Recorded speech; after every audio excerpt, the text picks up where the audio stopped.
there it is. It all comes down to the last game of the regular season. Will the Bills extend their season, or will the Bills end their season? I'm Kevin Carroll. Welcome to the Buffalo End Zone Podcast. And I'm Jon Scott, just sitting here anxiously waiting, just like most of you, I'm sure, to see what ridiculous thing comes out of Kevin's mouth today. You motorboating. We'll motorboat on down to Florida, John, and get ready for this big game. And I'll admit right off the bat, credit where credit's due, I believe you said weeks ago that the only way the Bills are getting into the postseason is if they win the AFC East. And I got to be honest with you, John, I think that's how this is all going to play out with how things are setting up. Bills, Dolphins, final week of the regular season, AFC East on the line. Not a must-win for the Bills right now on a Wednesday before the games start, but when you look at what needs to happen, pretty much a must-win for the Bills. Right. It seems like the most logical and, I guess, simple way for them to get in is this. Bills beat the Dolphins. They win the division. They're the 2 seed. The ways that they get in beyond that as a wild card would be if they tie the Dolphins. If the Steelers lose or tie, Jacksonville loses or tie, or the Houston-Indianapolis game ends in a tie. We can just start off here. The Ravens are starting Tyler Huntley, not Lamar Jackson, indicating that likely maybe more starters will sit. So I'll just say this. I don't think the Steelers are good. I don't care if it's Mason Rudolph is better than Kenny Pickett or Mitchell Trubisky or whatever. I don't, frankly, even care that Lamar Jackson isn't playing. That is the most clear place I think the Bills could back their way in, even with the losses. Pittsburgh losing to the Ravens, even if the Ravens sit some people. Jacksonville's playing the Tennessee Titans. Oh, by the way, Pittsburgh game is Saturday night. So before we even hit Sunday, you're going to know half of this equation here. Jacksonville has Tennessee. I believe it's probably going to be Ryan Tannehill at quarterback. I honestly would think they'd have a better shot. Jacksonville's very flawed. I think Tennessee would have a better shot with Will Levis. He just, to me, and people maybe have heard this, the comparisons to Josh Allen, not saying he's Josh Allen, but he just has that, holy smokes, you just don't know which way it's going to go with him. He could go ballistic and throw 6 bombs down the field to DeAndre Hopkins and truck people over to get first downs, or he could throw 3 interceptions where you're like, what in God's word are you doing? Mm-hmm. Things like that. Right. But that's your other one. That, I think, is in the 1 o'clock window on Sunday. I believe Trevor Lawrence said he's starting today. Right, and he's banged up and things like that. Playing. And then, I mean, if you're banking on a tie in a football game, you're in trouble. So I'm just going to kind of throw the Houston-Indianapolis thing out the window. So you're right. To get back to it, I think winning over the Dolphins and winning the division and claiming the 2 seed is the most likely scenario of all of these for the Bills to punch their ticket to the postseason. And that's the way, and you would expect nothing less. The Bills were talking universally on Wednesday of Sean McDermott says, I'm not even going to watch the Steelers game on Saturday. Right. Deion Dawkins saying, well, we're going to be in the air, and then when we get to Florida, like, I'm not sitting in front of a TV. Right. They'll find out. Like, I don't think you need to watch it. I mean, exactly. they'll be aware.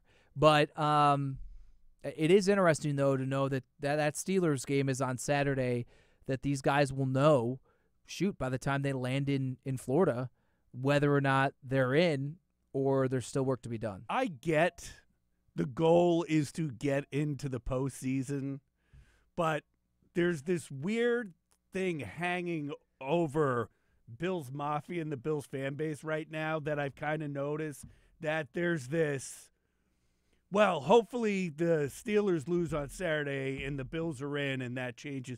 But if everything was flipped around, in years past, John, be demanding that the Bills go down and beat the Dolphins to get that 2 seed. Because then you're promised, if you win the first game wild card weekend, 2 home games like they did a few years ago.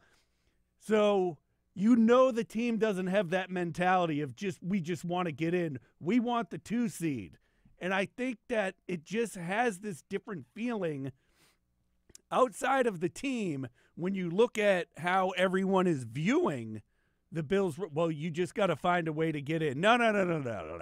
You're the Bills. You had a tough season. You're coming on at the right time. You got your wins after the bye. You go down there. This is a team that you've owned the last few years. And I know each year is different, and we'll get into the Josh Allen stuff against the Dolphins and whatnot coming up. But, man, you got to be dying for that number 2 seed and not just hope to back your way into the postseason and then let the chips fall where they may. Honestly, I think it's, again, we're talking about maybe outsiders. Right. It's a weird vibe outside. It's also the same people, I would assume, in part, that refuse to accept that there are flaws and issues with the offense and say, well, who cares? They're still winning games. And that's also what the team, to some extent, says of, well, yeah, we need Stephon Diggs involved, but we're winning games. Or, yes, we need to do this, but we're winning games. I think it's, Kevin, we were 6 and excuse me. Wow. I'm talking as if I was one, Yeah. which is accurate. The Bills were 6 and 6 at one point. They were 11th in the AFC standings, and this was a month and a half ago. So to just get into the postseason is somewhat miraculous, a great comeback, and I think it's also can you imagine if the Bills dug themselves out of this hole only to then lose it at the very end, especially with the wide range of outcomes? I mean, you win the game, you're the 2 seed. I mean, I've heard other national people like Bill Simmons say, can you even remember a scenario where a team could be the 2 seed or not even be in the postseason just by the outcome of one game, their final game? I certainly can't remember that. I can't either. It's kind of amazing to think about that they could make this great charge in December against teams that you thought would be the toughest ones on their schedule, and then lose to an undermanned team in Miami in the last game of the season, and it all be for naught. It's going to be so interesting leading up to this game for fans because you're going to watch the Steelers-Ravens. You're going to be – see, I think of things through my lens. I'm not going to be sitting at home watching football on Sunday, but be aware of all the scenarios going into this.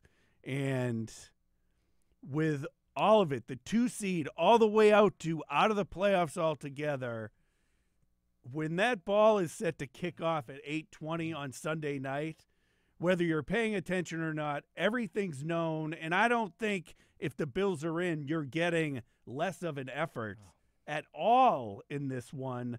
Like you said, Miami's undermanned. We'll get into that in a little bit. The Bills have had their number. The Bills have done everything they needed to do up to this point, even if it was ugly against the Chargers, against the Patriots.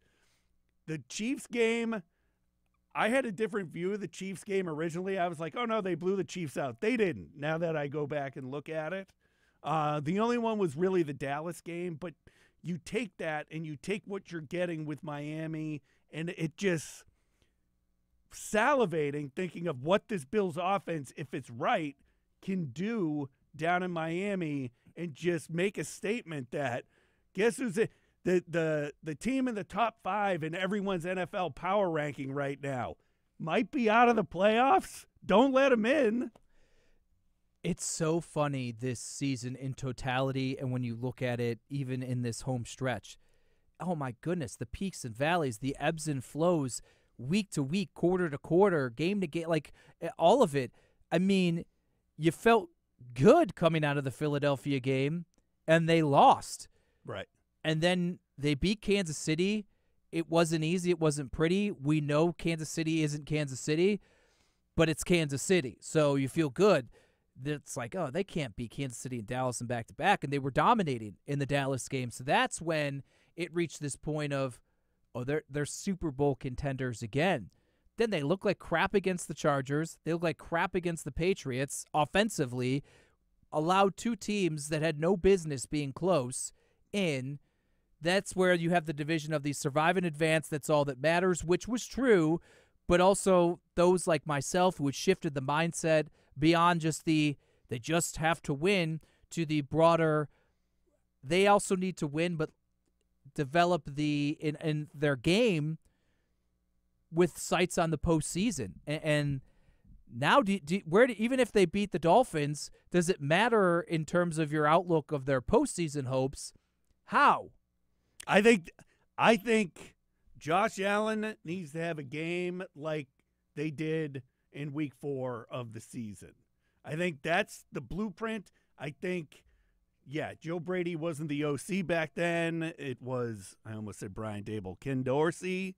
But still, and we can dive all into this, but you also have this thing where Josh Allen is just this guy who, it needed to be 120 degrees on the field for him to lose to the Dolphins, or early in his career he lost to the Dolphins. Both those games down in Miami, John.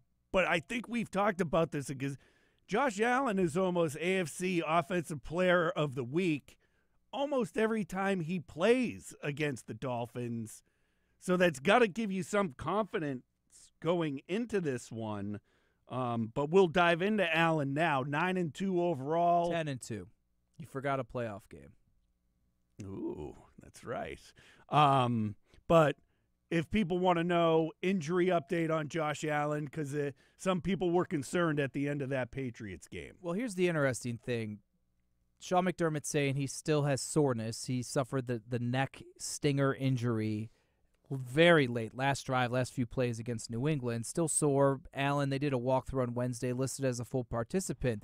The one thing, though, of note is Josh Allen said after the game, it just didn't feel like the ball was spinning off his hand. It didn't feel the same. That's why he felt a little off against New England. It's not only a neck stinger listed on the injury report, it's a right finger injury. And because this injury report came out after the media had availability to talk with Allen, nobody knew. So he was not asked at all about the finger. Again, full participant, it was a walkthrough. Allen, McDermott saying he's going to play. I'll be at practice on Thursday, presuming they're outside doing their normal work. I'll get to see Allen throw the ball. But just something, honestly, more to put in the back of your mind as you watch the game on Sunday night of if Allen isn't sharp or things aren't looking the way that maybe you feel they should or have against Miami or need to, just put that in the back of your mind that it's not just the neck stinger. Maybe that's more of like soreness needs to get away. Mm-hmm. But whatever it is with the finger on his throwing hand, certainly noteworthy to observe as things go on Sunday night. He's going to play. He's probably would downplay it even if we knew enough to ask him. But it just says right finger on the right hand. That could be anything. I mean, depending upon what it is. You could have a hangnail for all we know. It could. So, I mean, who knows? Just something, again, put in the back of your mind of when you're watching Allen, if it's going good, you say, oh, yeah, I mean, this is fine. If it's not going good, maybe you start to wonder if the ball's not coming out well once again, if it's a finger issue. 48-20, the meeting at Highmark Stadium earlier in the year, and this is where we got into the whole boat race issue or whatever I said the other day, motorboat. But this was the game. If you look back at the entire season, this was the game where, John, as you recall, coming off the Raiders game where it was Allen needs to, I remember this, the talk was Allen needs to take what the defense is giving him. And he did it against the Raiders, and it worked. And he did it to a T against the Dolphins the following week. And that's when he goes 21-25, 320 yards in the air, 4 touchdowns. And the important number, John, 0 interceptions, and had the game of the year, at least when it comes to what you expect from that Bills offense. He was sensational, 84% completion. To your point, he was just doing what they were giving to him. And Vic Fangio's defense, I think, oftentimes really puts pressure on the opposing quarterback to be patient. And we understand as great of strides maybe Allen has taken, I feel like that's a place of regression for him this season. It seems like once a week at least you see Allen get impatient and make a throw that is ultimately a turnover. You saw it in the Chargers game. He tries to go hit Diggs deep. It's underthrow and interception. You saw it in the New England game, another ill-advised throw into double coverage. It seems oftentimes, to be honest with you, there's one of two routes, right? It's either way down the field or off in the left flat or whatever, where he just never seems to see the defensive back undercut. We saw that in the Jets game, Cincinnati, among some others. So that's it. If you look in totality, beyond the 21 of 25, 324 touchdowns, a perfect quarterback rating earlier this season, Allen in his career against Miami has thrown 2 or more touchdowns in every game. In 12 games, including the playoff game last year, he's thrown 2 or more touchdowns. He, outside of his rookie year, he threw 3, 2, and 1. He really has not thrown interceptions. He threw 2 in the playoff game last year, none this year, none in the 2 regular season games last year. Just 1 in one of the regular season games in 21. He just threw 1 in one of the regular season games in 2020. I mean, since Allen has ascended to Josh Allen caliber and levels, I mean, he's just eviscerated this team. That was also a talking point. He admitted, yeah, I played good games against this team before, as you'd expect. Him and other players saying, yeah, regardless of the previous success, it's not indicative of what's going to happen Sunday night. But it's just interesting. Yeah, this is a Vic Fangio defense. That was the only time in this run in Allen's career that he's faced this particular version. But also no Jalen Phillips, no Bradley Chubb. We're going to keep going down the list. Not Minkah Fitzpatrick. Xavier Howard is injured. They do have Jalen Ramsey. But we even saw in the LA game last year, Diggs traditionally can do well against Jalen Ramsey and other top-tier cornerbacks here.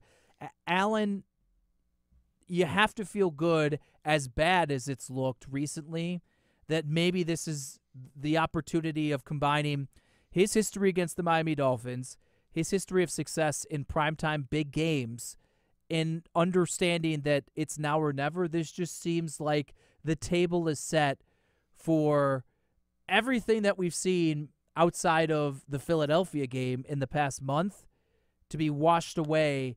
And while he's not going to win the MVP, a statement performance going into the postseason by the Bills' most important player. Yeah, and their other important player, Stephon Diggs, what has happened to him? Right before we came on, I got a Yahoo Fantasy Football alert asking what fantasy player let you down the most this year. And I said Stephon Diggs, John, because it's been a grind at times for the Bills' star wide receiver. But again, if you go back to the game against the Dolphins earlier in the year, Diggs with 3 touchdowns in that game, 120 yards receiving. He busted off, if you recall, that one where he broke a couple of tackles and booked it down the sideline. So, again, without leaning too much on the pass, because I don't like doing that with sports, but again, that was one of Diggs, if not the best performance by him the entire season, that he's kind of disappeared the last few weeks. You kind of hope you get down into South Florida. It's a little bit warmer. It's a little bit more comfortable to throw the ball around or do what they need to do, that maybe Diggs just gets into a bit of a groove right off the bat.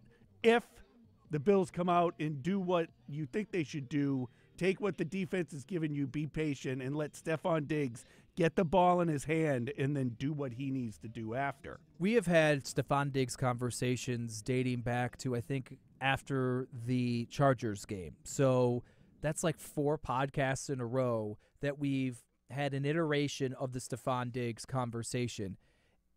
I want to shift it and move it forward here. I had said on the post-game show that it has gone beyond, for me, simply catches, targets, receiving yards, touchdowns. Now it's what's so startling and so worrisome, I guess is a word I would use. He's not even getting on the field close to the same rate he has his entire time with the Bills. Got the snap counts, 45 snaps, 65% of the offensive snaps against New England. This coming off 33 snaps, 60% the week before. In the Dallas game, it was a blowout. They ran the ball a lot. 46% of the snaps. We know the starters didn't play almost the entire fourth quarter, so that one's not as striking to me. You go the rest of the way, we're looking at 84, 87, 87, 93, 87, 99, 95, 98, 80, 92. Like, this is where Stephon Diggs has lived his entire time with the Bills, is in the 80 to 90% plus range of offensive snaps, barring blowouts. And why now is he at 60 and 65%? And the next part of this is, it's certainly being asked of Sean McDermott. It's been asked of Joe Brady. And the responses, in my opinion, are baloney. Because it's game flow. Oh, sometimes he needs a breather. What? Why now? Can I risk saying something stupid? May I? Just say it. What if the game plan has been all along, if we're in a game and we're winning and we're doing what we need to do and we reach a point in the game where we feel comfortable to not have Stephon Diggs out there all the time, that we're going to need him for this game against Miami when you get in the playoffs? Am I overthinking things? Yes. Because that all started when you list the games on when it started when they made this playoff push. Right, but they had to win all of these games to get into the scenario they are in, which, as we articulated at the top of the show, still could boil down to you have to beat the Miami Dolphins to even make the playoffs. There's no way in a tight game against the Chargers you're not playing Stephon Diggs because you're saving him for potentially what's down the line. I agree with you. It doesn't make sense. But the timing of it just times out. Like, it doesn't make sense that you come out of the bye week and you need to basically win out, and that's the time Stephon Diggs starts taking less reps. This is where I maybe am starting to turn. And I know Bills fans are not going to like this. The passing game stinks. Yeah. They've tried to become more of a run-first team. And maybe they feel Trent Sherfield is better suited for the personnel packages to run the ball. Dallas, 46%, 31 snaps. Again, he didn't play the fourth because a lot of starters were out. What did they do predominantly in that game? Run the ball. They ran the ball. What was not working in L.A., then they started getting to it in the second half, and it kind of stabilized things a little bit.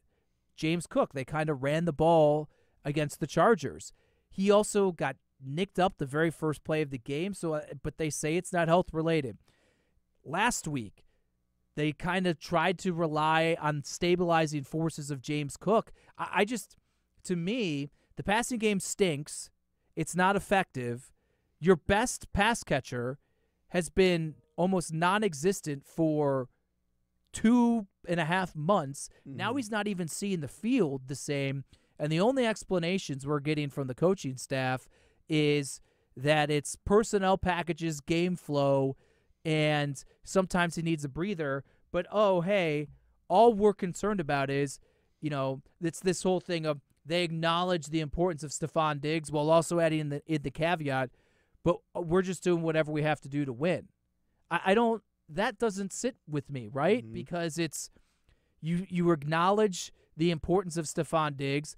Our eyes for 4 years now have shown, by and large, when the offense is cruising at its highest speed, it's when Allen's humming, and a lot of that's going to Stephon Diggs. And now none of it is there, and you can't say, well, we're winning, but your passing game is not been very good. Well, you might run out of time on Sunday night if then this is a must-win game and Diggs isn't involved in the offense again, and all of a sudden you find yourself in a hole, and then Josh Allen starts throwing interceptions because he starts trying to force a ball to get them back in the game.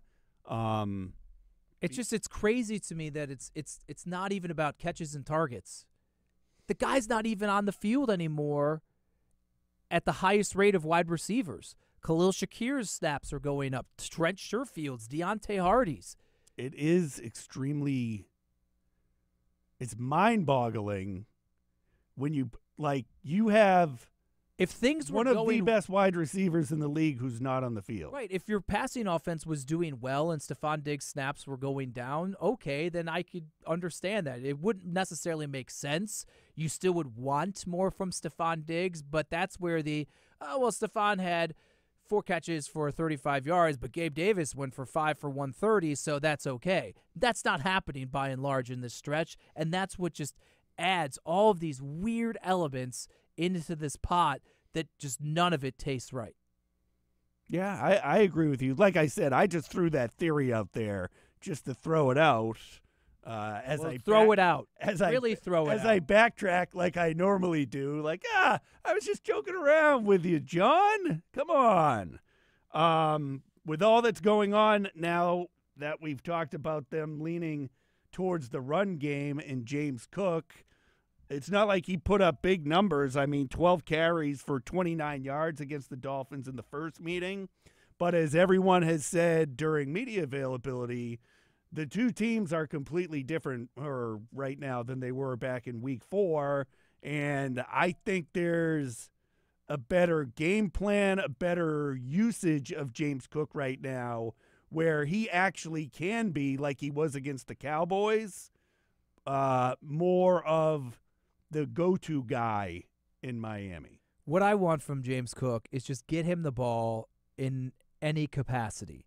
To me, it doesn't need to be 25 carries against Dallas. Now he's cooking 179, but 20 for 70 against the Chargers, and then it was 16 for 48 against New England. Utilize him in the passing game. Yes. I know we're discussing the run game. He's just a weapon, and I've said this in the past. I'm fine if James Cook is now ascended under Joe Brady into this team's clear-cut second weapon on the offensive side of the ball. It should be Stephon Diggs, number 1, and it should be James Cook, and he should be utilized in multiple ways. To me, that's just not happening recently with James Cook. I mean, he had 3 targets, 1 catch for -4 against New England. They didn't throw him up the ball at all in the Chargers game, which I thought was a miss. Dallas, he had 4 for 42, but that's right. Then it's been the last 2 games. 5 for 85 against Kansas City, 6 for 57. We know the big drop against Philadelphia. That's the type of window that I want to see James Cook.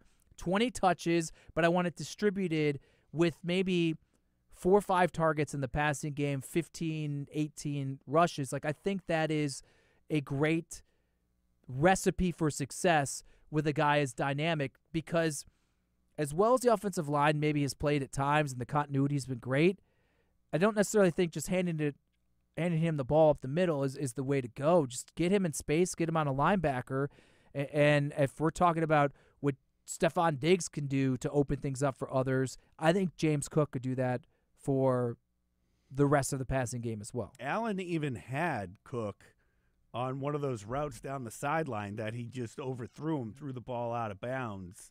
So, it's hard to just go back and look at that Patriots game. It was such a mess how that offense operated. But yeah, I agree with you. And I mean, I was saying that since, week 1 of the season, that more James Cook and, like you said, maybe less Latavius Murray out running pass routes. Yeah, it'll be interesting to see if there's any change there. Maybe another week removed for Ty Johnson getting back into the lineup. I'm in favor of giving him 5 carries and 5, 6, 7 touches a game. Yeah. Adding what I told you about Cook, and then, like I said after the game, I think it's time to call up Leonard Fournette. He has one more call up. And then obviously after this, it doesn't matter because it's unlimited. So I would love to see the Bills roll 3 running backs, but it'd be James Cook, Ty Johnson, and then Leonard Fournette. Yeah, I agree with you 100% on that. And maybe that's why Fournette didn't play against the Patriots, was they wanted that call up for the game. Can I get into one final thing about the offense? Yeah. Dalton Kincaid.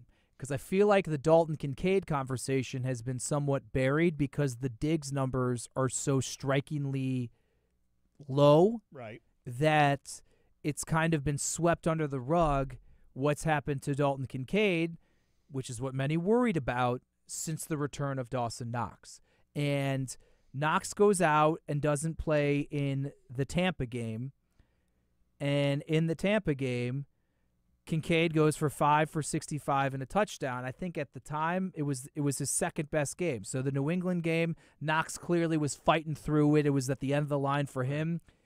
Career game for Dalton Kincaid, 8 for 75 against the Patriots. The Knox is out with the wrist surgery, 5 for 65. The following week at Cincinnati, 10 for 81 on 11 targets. Denver, 5 for 51 and a touchdown. The Jets, 6 for 46. And then Philadelphia, 5 for 38. And then he kind of got dinged up at the end. And then you get to the Kansas City game. Knox is back, 5 for 21. Dallas, we know they ran it a lot. No catches on 2 targets. Chargers game, 1 for 7 on 2 targets. And then last week, 4 for 87 on 7 targets, had the 51-yard catch down the field. To me, the pecking order, Stephon Diggs, James Cook, Dalton Kincaid. I agree. I feel that's the way it should go. And as we just illustrated, James Cook, at least in the passing game, it's kind of gone away the past few weeks. And now there's this element of how are they going to reintroduce Dawson Knox into the mix to where it does not affect the way Dalton Kincaid is utilized. And as I just pointed out, outside of this New England game and one big catch, really, it's kind of gone backwards to more of the numbers that you saw early in the season when they were forcing this 12 personnel. And so do you feel that forcing Knox to get more snaps is the problem? So Knox it's not like they've gone back to this heavy 12 personnel offense.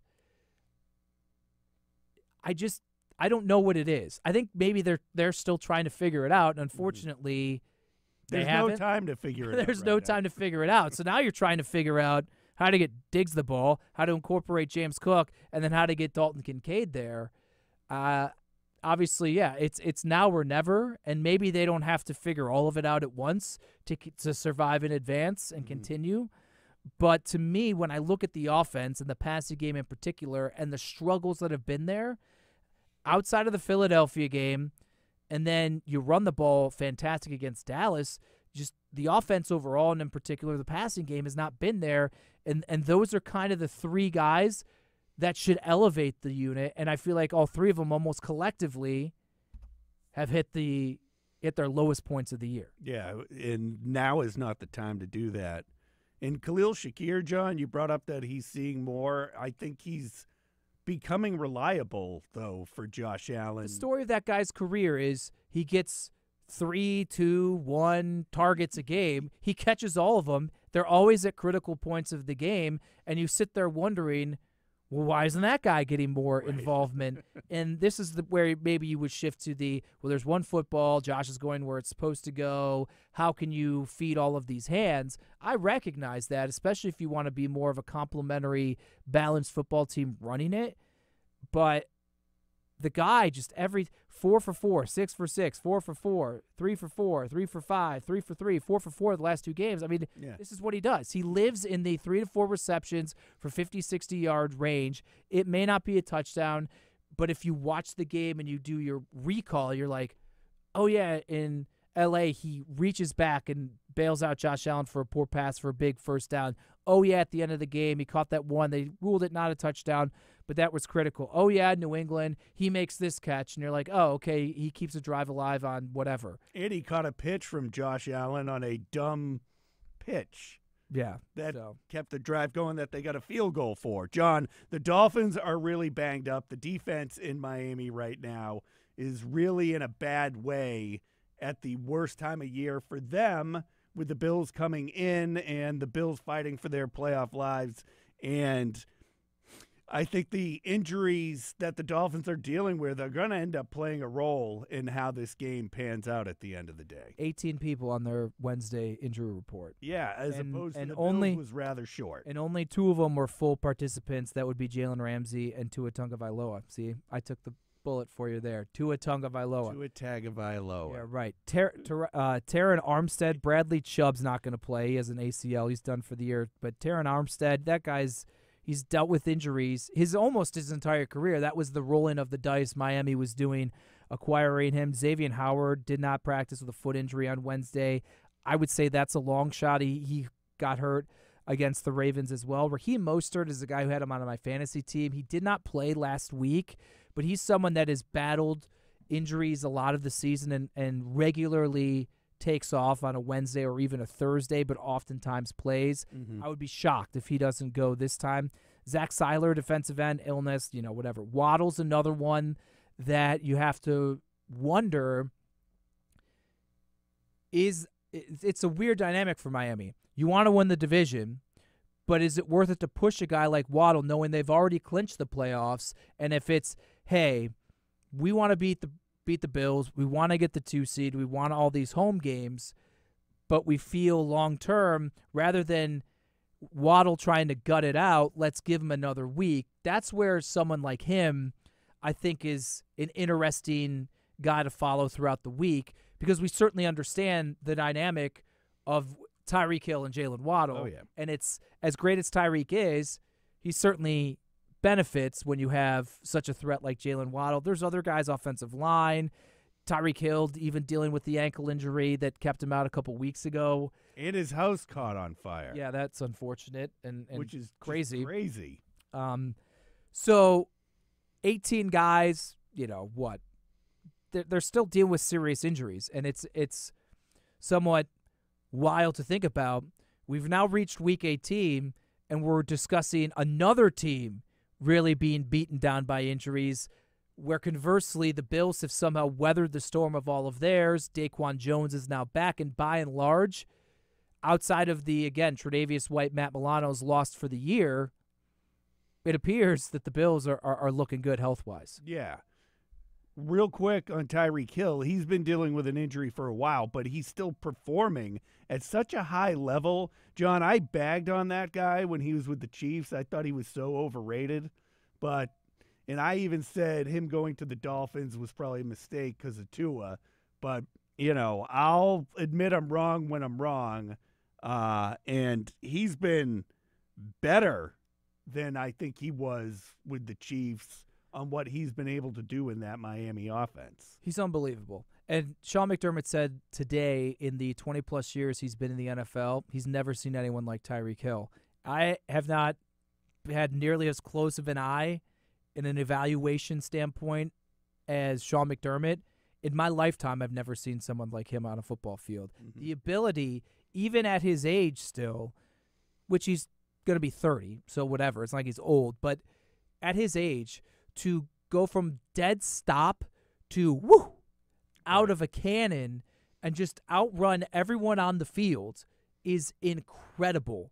It is incredible. I mean, I often think about, not to stir things up, the 13-second game when he went clear across the field, and it's not like guys like Milano or Poyer or everyone was taking bad angles. It might have just looked like it was bad because the dude was so stinking fast. I mean, it's unlike anything you've seen. Ironically enough, though, Kevin, it's not like he cooks the Bills. He had phenomenal games when he was with Kansas City in the postseason. But since he's been at Miami, last year in the regular season, 2 for 33 on 4 targets. The second game last year in the regular season, 9 for 69 and a touchdown on 13.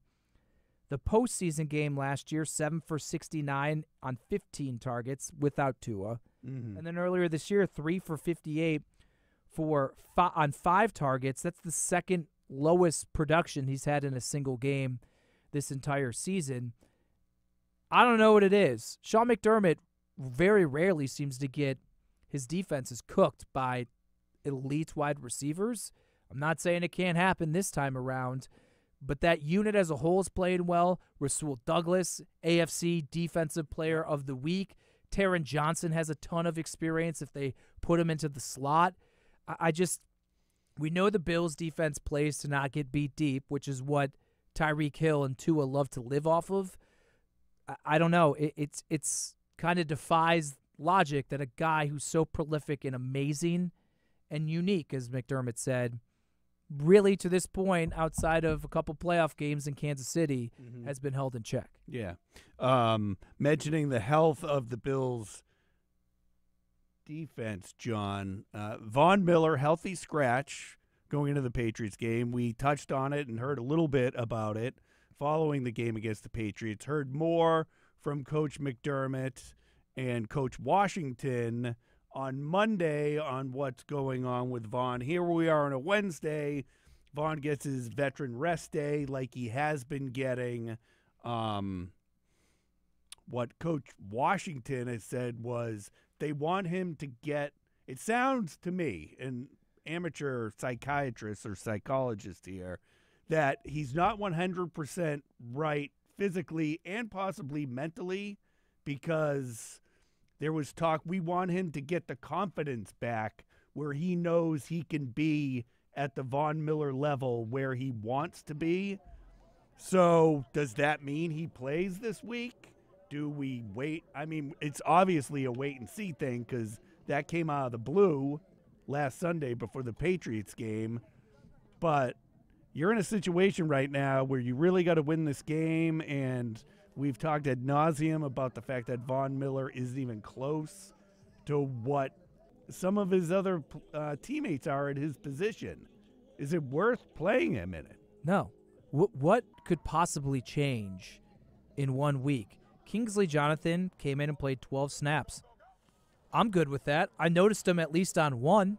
I did too. And that's more than I could say really about Von Miller in 11 games. To me, if it's about we're going to put the best guys out there and dress the best guys, and you're now talking about Von confidence and physical issues when it's been prior to you making him a healthy scratch that he hasn't had any setbacks. He's always positive. He's working super hard. Von says, I feel like I'm close and all this, like the usual stuff you would hear. I don't think they're in the position to act on maybe what they're trying to portray through their words of, well, we still believe in Von. We think he's going to help us at this point. Like, to me, the Bills' defensive front, which has been very, very good this year, is better suited with Kingsley Jonathan around 20% of the snaps. If you want to bump up Shaq Lawson from 36 to a little bit, he's at 36. Epinesa was at, this is the New England snap counts, 42 for Epinesa, 43 for Floyd, and then Rousseau's at 60. I'm good with that. I'm good with that. And if there's some personnel packages you want to go with 3 down linemen and maybe, get funky with the linebackers or the defensive backs, whatever. But I'm good with that. I think, do you want Von Miller on the field for 12 to 15 snaps? What do you think's going to happen? Not from what I've seen. Like I said to you, I think it was the Chargers game. Half the time it looked like he was just walking around out on the field. And so what makes you think 1 week not playing is going to and now you admit after that game that the knee's maybe not feeling where it should be or his confidence isn't there. Why is that automatically going to change? What is new that should instill confidence to take a guy off the field who has seemed to be solid whenever called upon in Kingsley Jonathan, or disrupt and dip into some of the snap counts of the other guys? It would be foolish to me. Yeah, I agree with you on that. Let's do the game, John. Bills -3 from our guys at BetMGM. I'm going extreme on this one, by the way. I'll let you know up front. But I'm good with -3 because I think the Bills are going to really pull away in this one. I'll take a -3. It may be a push. I think it could come down to a field goal, but I'll do -3. I'll take the Bills -3. That stress of coming down to a field goal. It seems like every weekend. Over under 50.5 points. I'm going to take the under. I'm going to go 24-20. The Bills win. I'm taking the over in this one. Wow. And I think the Bills get up to, around 31 points. We'll give the Dolphins to 24. And that's with the Bills already pretty comfortable in the Dolphins scoring late. I think that's That's just the way I see it. I don't know. I've been saying the entire season not to do what I'm doing right now, but it just seems like this is a different animal than what we've seen. And it seems like, at least when you look at the Eagles game, the Chiefs game, the Cowboys game, this team tends to play up more when it's a tougher opponent. And they shouldn't, but this seems like a game where they're going to be up, they're going to be on the road, and they're going to be up for it. I'll just say this. We touched a little bit on Raheem Mostert because of the injury. I think Devon Achane is someone to have an eye on because the Bills sometimes can get a little loose in the run defense, and if something's going to happen in terms of big plays, I'm not necessarily thinking it might be as much Tyreek Hill or Waddle if he plays. He's banged up too, though. True, but he's incredible. I know. Like, I'll put this in my preview article, but he's played 9 games, but really he's only played 7 because in 2 of those games he had 1 carry. So in 7 games, he's averaging 105 rushing yards a game. And one of those is in the Bills. He went 8 for 101 and 2 touchdowns against the Bills. Mm-hmm. The dude is so dynamic that he would be the one thing that maybe above anything else I'd be scared of. Let's do 3 and out, John. We'll remove the top seeds, Ravens and 49ers. Push them aside.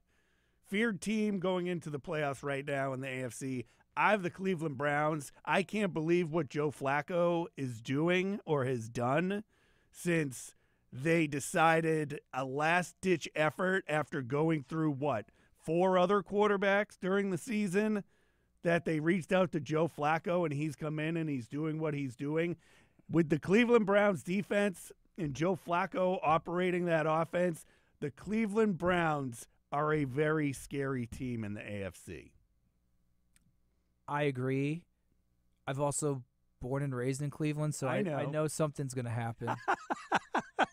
I mean, I haven't seen this script before, but I'm just waiting for some Joe Flacco thing. I mean, I think a lot of people would love second round. Flacco returns to Baltimore with the Browns to face the Ravens. There's so many stories there. The Browns beating basically the team that moved out of Cleveland and went to Baltimore. They did. Yes, thank you. I was just trying to figure out the wording there. I'm going to say this. I think I'm still going to believe in Kansas City until otherwise. I acknowledge worst version of them we've probably seen in the Patrick Mahomes era. Their pass catching options are not great. But Rashee Rice has proven to be a solid guy that they can count on and build around. I know some people think Travis Kelce is finally starting to show some age and things like that. But Mahomes is Mahomes. Andy Reid is Andy Reid. And I know the defense has regressed, but I still think they have the capability with a Chris Jones and a L'Jarius Sneed and things like that. L'Jarius Sneed, excuse me. Yeah. That I think until someone's still going to have to go and beat them.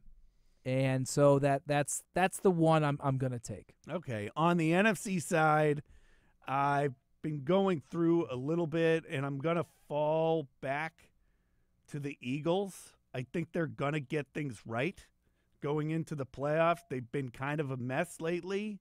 But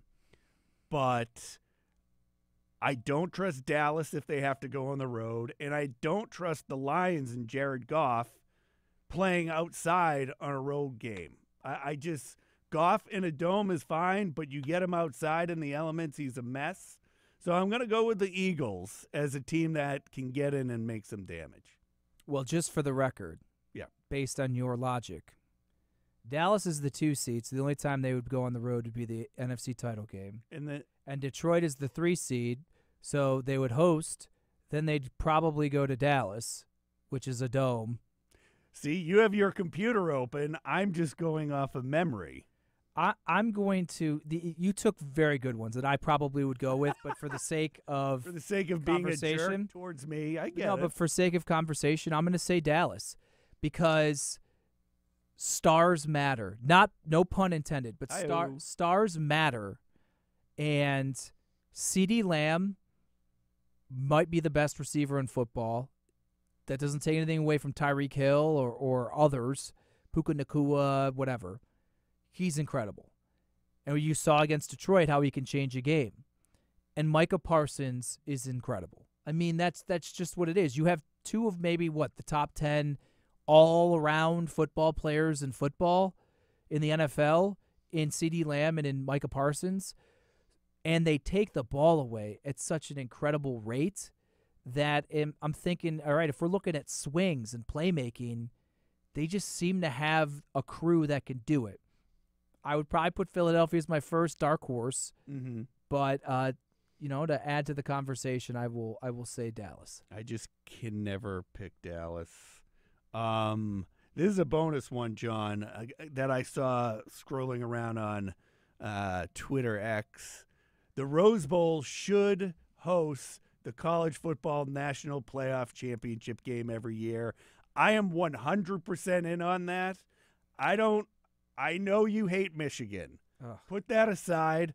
But that game, as well as being an overtime game in the Rose Bowl, a competitive game, the look on TV when you're sitting at home of a game being played at the Rose Bowl, followed by the Sugar Bowl inside an indoor stadium on fake grass.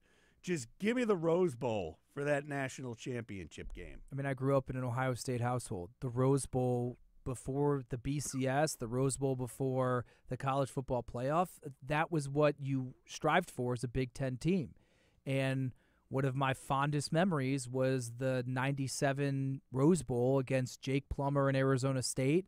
And Ohio State scored. David Boston, a former Miami Dolphin. I remember him. He catches the game-winning pass with seconds to go and hits him with the Ric Flair strut. I actually talked to him about it years later. It was awesome. I'm like, were you doing the Ric Flair? He goes, I was doing the Ric Flair.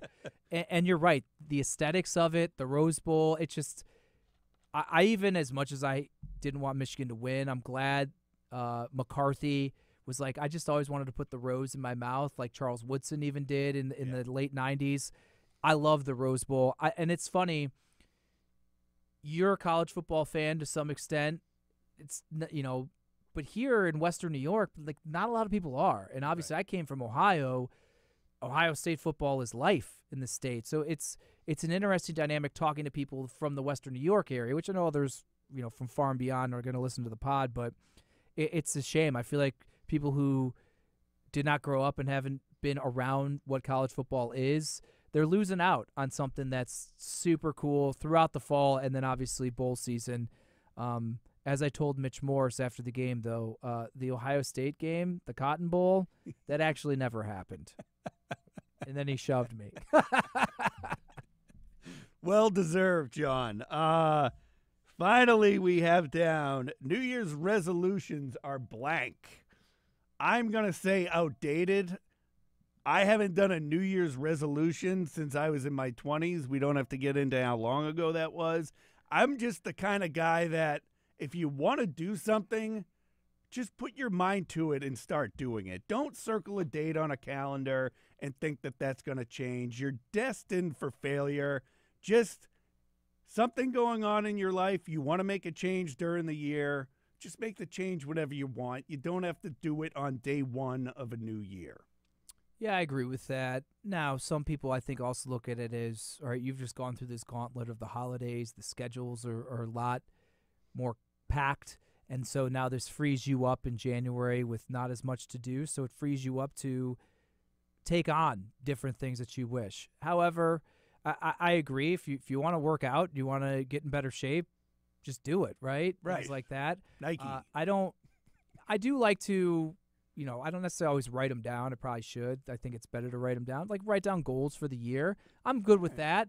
I don't necessarily think it's a resolution, but I'm a fan of that. And, just stick to it, whatever you want to do. I'm with you 100% on that. When I can put my mind to it and try to do something, I usually can. It's just as you get older, John, the body has less drive in it to hit the gym as hard as you once did. Bills, Dolphins. We're back in prime time for the final week of the regular season. AFC East on the line. Bills playoff hopes can either come or go. It's going to happen at some point during the weekend. John and I will be with you, Buffalo End Zone postgame show with Fred Jackson after the game on Sunday night, and then a fresh podcast following that the next day, and then we see.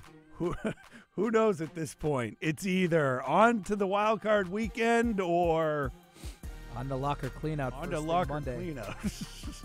So we will catch up with you a little bit later on over the weekend. For Jon Scott, I'm Kevin Carroll. As always, thanks for joining us, everyone.